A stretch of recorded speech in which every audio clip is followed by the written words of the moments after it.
ముందు విఘ్నేశ్వరుడికి, తర్వాత సుబ్రహ్మణ్యేశ్వర స్వామికి, అండ్ తర్వాత అయ్యప్ప స్వామికి పూజ అయితే కంప్లీట్ అయ్యాక స్వామివారి విగ్రహం అయితే ఇలా ప్లేట్లో పెట్టి స్వామివారికి అభిషేకం అయితే స్టార్ట్ చేశారు. పంచామృతాలన్నిటితో కూడా అన్నీ ముందుగానే చక్కగా రెడీ చేసి పెట్టుకున్నారు.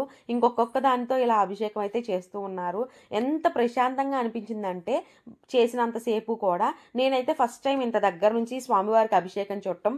నార్మల్గా శివాలయాల్లో శివయ్యకి అభిషేకం చేయడం అయితే చూశాను కానీ అయ్యప్ప స్వామికి అయితే చూడలేదు. మీలో ఎవరన్నా కూడా నాకులాగా ఇలా ఫస్ట్ టైం చూడటం అయితే చక్కగా చూసేసేసి తరించండి. స్వామివారిని చూడండి. అయ్యప్ప స్వామి నారీశ్వర లాగా ఉంటారు కదా, అలా అయితే చేశారు. తర్వాత చక్కగా స్వామివారిని గంధంతో, పసుపు, కుంకుమ అండ్ భస్మంతో అయితే అభిషేకం చేశాక నేనైతే చక్కగా వీడియో తీసుకుంటున్నానని గంధాభిషేకం అయిపోయాక స్వామివారి కుంకుమ అయితే పెట్టి అండ్ ఆ గురుస్వామి అయితే నన్ను వీడియో తీసుకోమని చెప్పారు. నాకు చాలా చక్కగా అనిపించింది. అయిపోయాక మళ్ళీ పూజ అయితే స్టార్ట్ చేశారు. వీడియో నచ్చితే లైక్ అండ్ సబ్స్క్రైబ్